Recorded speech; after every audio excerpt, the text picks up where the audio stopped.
সৰুৰ পৰা পিতৃ মাতৃ উভয়ৰে চাকৰি হোৱাৰ বাবে কোনোদিন অভাৱত ডাঙৰ হোৱা নাছিলে। অভাৱ অভিযোগ কি বস্তু সন্তানটোৱে গমেই পোৱা নাছিলে। পৰৱৰ্তী সময়ত ডাঙৰ হ'ল, যথেষ্ট সা সম্পত্তি বাপেকে ঘটি দিলে, কিন্তু কি হ'ল গম পায়নে? হাত পাতিলেই পইচা পোৱা হ'ল যে ল'ৰাটো, বা বিচাৰিলে টকা পোৱা হ'ল, মাকে নিদিলে বাপেকে দিয়ে, বাপেকে নিদিলে মাকে দিয়ে, গতিকে পইচা কি কয় তাৰ ভেলু নাজানে। তাৰপিছত সিটো পইচা ইনকাম কৰিবলৈ নিশিকিলে, সদায় হাতেই পাতি থাকিলে আৰু অভাৱ কি বস্তু নাজানিলে। পৰৱৰ্তী সময়ত কি কৰিলে গম পায়নে বন্ধু বান্ধৱীসকল? যেতিয়া নেকি মাক বাপেক উভয়ে বেমাৰী হ'ল, মানে মাক বাপেকৰ বিচনাৰ পৰাৰ পিছতেই ঘৰৰ সম্পত্তিখিনি এফালৰ পৰা বিক্ৰী কৰিবলৈ ধৰিলে, ড্ৰাগছৰ নিচাত পৰিলে, মদ ভাংটো আগৰ পৰা খায়েই আছিলে, ড্ৰাগছৰ আদত লাগিলে, মাটি ভেটি বিকিবলৈ লাগিলে, জুৱা খেলিলে। বৰ্তমান সময়ত আটাইতকৈ বেছি লাও লোৱা অৱস্থাত আছে। বৰ্তমান সময়ত যুৱ প্ৰজন্মক উশৃংখল কৰি তোলাৰ ক্ষেত্ৰত মাক বাপেকৰ আটাইতকৈ বেছি দুখ আছে। কিয় ক'লো কথাষাৰ? শেষলৈকে ভিডিঅ'টো চালে নিশ্চয় বুজি পাব। নমস্কাৰ প্ৰিয় দৰ্শক, মই মনজিত আৰু নতুন এটা টপিক লৈ পুনৰ আজি আপোনালোকৰ আগত উপস্থিত হৈছোঁহি। আশা কৰোঁ ভিডিঅ'টো ভাল পাব।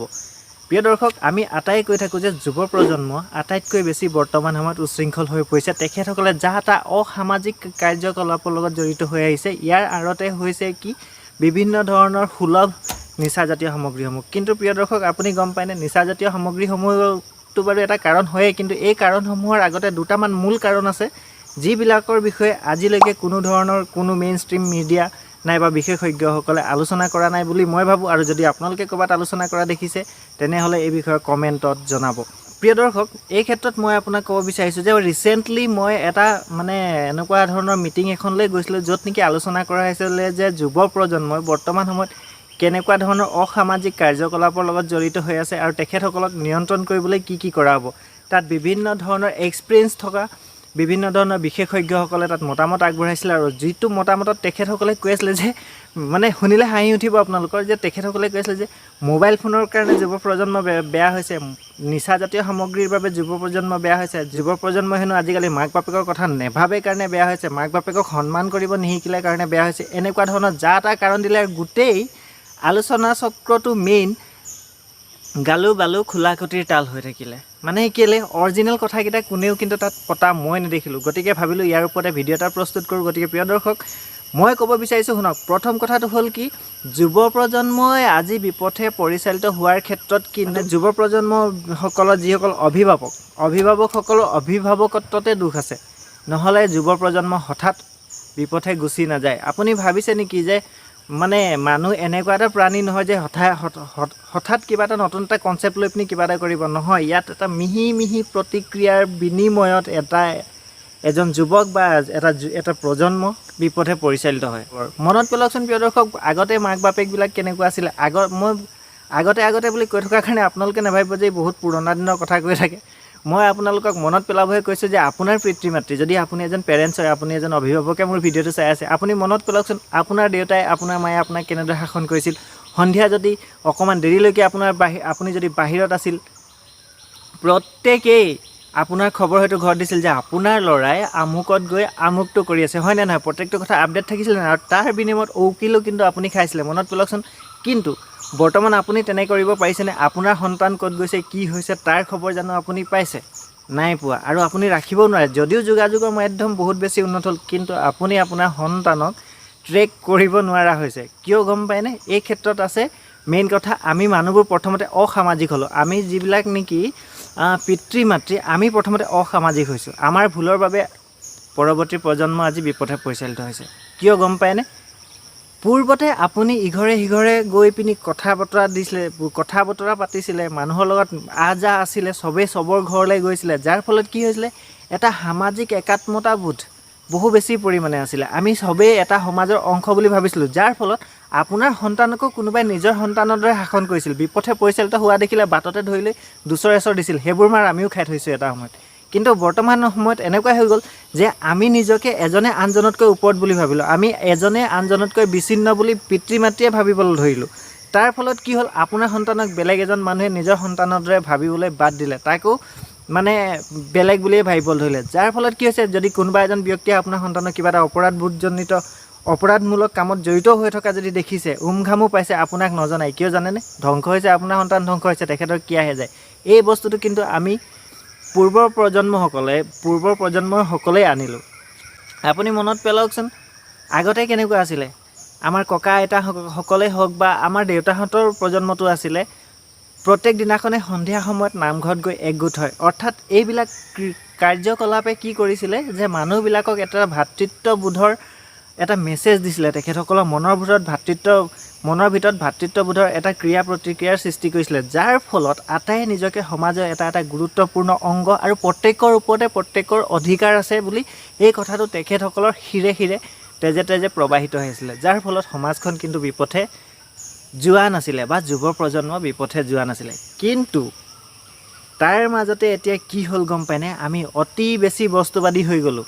আমি কি কৰিলোঁ, নিজৰ যিমান এনাৰ্জি, যিমান টাইম, যিমান ফ'কাছিং পাৱাৰ, যিমান মানসিক শক্তি গোটেইখিনি লগাই দিলোঁ ক'ত? এই বস্তুবাদী কিছুমান বস্তু বাহিনীৰ পিছত, যাৰ ফলত লাহে লাহে লাহে লাহে আমি ভাতৃত্ববোধ, একাত্মতাবোধ, সামাজিক প্ৰাণী, এইবিলাক যিবিলাক চেণ্টিমেণ্টেল কথা বতৰাবিলাকৰ পৰা আমি আঁতৰি আহিলোঁ। আৰু যাৰে ফলশ্ৰুতিত আমি বৰ্তমান সময়ত ইজনে ইজনক ভাতৃত্ববোধটো দূৰৰ কথা, শত্ৰু জ্ঞান ইমানেই বেয়াকৈ কৰিবলৈ লৈছোঁ। হয়নে নহয় বাৰু? কথাষাৰ কমেণ্টত লিখিবচোন। আটাইতকৈ বেছি আমি বৰ্তমান সময়ত ওচৰ চুবুৰীয়াকে হয়তো শত্ৰু জ্ঞান কৰি আছোঁ। তো তেখেতসকলে কিয় শত্ৰু জ্ঞান নকৰিব আমাৰ ল'ৰা ছোৱালীক? মোৰ ল'ৰাটোৱে আজি ক'ৰবাত গৈ পিনি চিগাৰেট এটা খাই থকা দেখিলে কিয় জনাব মোক? কাৰণ তেওঁ ভালেই পাইছে মনে মনে, কাৰণ তেখেতে মোক শত্ৰু জ্ঞান কৰে। বা ময়ো তেখেতক শত্ৰু জ্ঞান কৰোঁ। তেখেতৰ সন্তানক ক'ৰবাত কিবা এটা ভুল কৰি থকা দেখিলে মই কিন্তু আজিলৈকে তেখেতক জনোৱা নাই।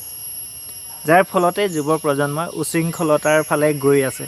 আৰু সেই উশৃংখলতাৰ প্ৰভাৱ আমাৰ গাতো পৰিছে। আৰু আমি কি কৰিছোঁ গম পায়নে?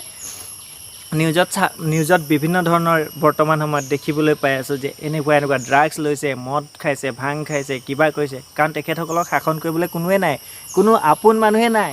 এইখন যান্ত্ৰিকতাৰ পৃথিৱীত তেখেতসকল বৰ্তমান একোটা অকলশৰীয়া প্ৰাণী। গতিকে অকলশৰীয়া প্ৰাণী, যেতিয়া প্ৰাণী এটা অকলশৰীয়া হ'ব কি কৰিব? নিজকে মানসিক শান্তি দিবৰ কাৰণে বিভিন্ন ধৰণৰ নিচাযুক্ত সামগ্ৰীৰ ফালে যাব।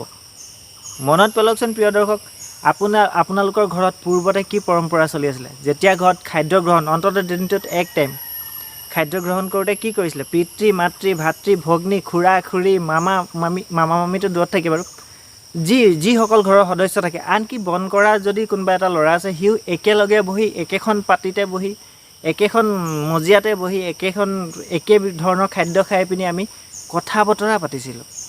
আটায়ে দিনটোত কি কৰা হ'ল, কি নাই, কেনেকুৱা ধৰণৰ কি কৰা হ'ব, কেনেকুৱা ধৰণৰ, এইবিলাকে কি কৰিছিলে? পৰিয়ালটোক এক কৰি ৰাখিছিলে। আৰু প্ৰত্যেকেই গম পাইছিলে যে আমি ইজনে সিজনৰ লগত সংযুক্ত হৈ আছোঁ। কিন্তু আজিৰ তাৰিখত কি হৈছে গম পায়নে? একেখন ডাইনিং টেবুলত যদি বহি মাক বাপেক পুতেক জীয়েকে ভাত খাই আছে, সেইখন সময়তো কিন্তু তেখেতসকলৰ মুখৰ আগত মোবাইলৰ স্ক্ৰীণ এখন আহি গৈছে।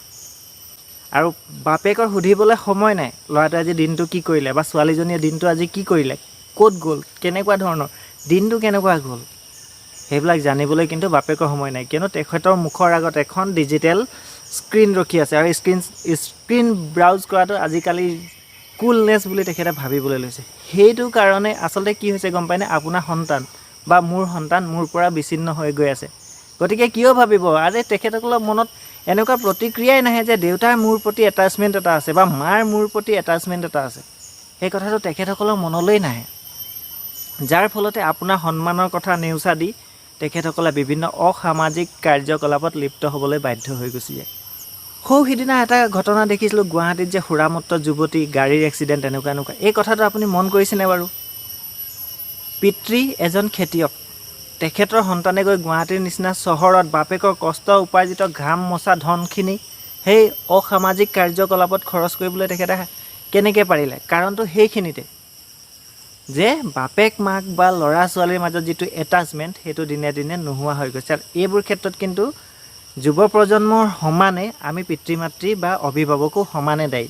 আৰু ৩ নম্বৰ কাৰণটো হৈছে আজিৰ তাৰিখত বৰ্তমান সময়ত মই যি দেখিবলৈ পাইছোঁ, যি সমাজ ব্যৱস্থা যিখিনি অলপ হ'লেও মানে চকুৰে চাই পিনি দেখিব বা জানিব বা বুজিব পাৰিছোঁ, সেইখিনি হৈছে আধ্যাত্মিকতাৰ অভাৱ। মনত পেলাওকচোন, আপুনি যেতিয়া সৰু আছিলে নিশ্চয় থপনা ঘৰত চাকি বন্তি দি মাৰ লগত সেৱা এভাগ জনাইছিলে সদায় সন্ধিয়া সময়ত, বা নিৰ্দিষ্ট সময়ত নামঘৰলৈ গৈছিলে, ভাদমহীয়া নামঘৰলৈ গৈছিলে। মাৰ আচলতে এই নাম প্ৰসংগ আটাইতে আপোনাৰ যোগদান আছিলে 100%। আৰু বৰ্তমান প্ৰজন্মত কি হৈছে, আমি ইঘৰ সিঘৰলৈ নপঠিয়াওঁ। কাৰোবাৰ ঘৰত কিবা এটা পাতিলে, কিবা এটা অনুষ্ঠান পাতিলে তাত আমি লাগি দিবলৈ নপঠিয়াওঁ।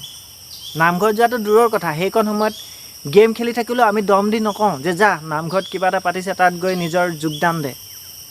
নিজৰ সেৱা আগবঢ়া। এইখিনি কথাটো আমি কেতিয়াও নিজৰ সন্তানক নকওঁ, কৈছেনে বাৰু? আৰু সেইবোৰ নকৰাৰ কাৰণে কি হৈছে গম পায়নে? মনৰ ভিতৰৰ পৰা আধ্যাত্মিকতাবোধটো নাইকিয়া হৈ গৈছে। আৰু যাৰ ফলত আধ্যাত্মিকতাবোধ নথকাৰ ফলত তেখেতসকলে ইয়াৰ পৰানো কি হ'ব বা নিজৰ মনত অনুশোচনা যিটো বোধ সেইটো লাহে লাহে নোহোৱা হৈছে। কিয়নো অনুশোচনা বোধ বা পাপ পুণ্যৰ যিটো ফিলিংছ, সেই ফিলিংছখিনি আধ্যাত্মিকতাইহে মানুহৰ মনলৈ আনি দিয়ে। আৰু বৰ্তমান সময়ত আধ্যাত্মিকতাৰ পৰা আঁতৰি যোৱাটো আটাইতকৈ ডাঙৰ যুৱ উচ্ছৃংখলতাৰ কাৰণ বুলি মই ভাবোঁ।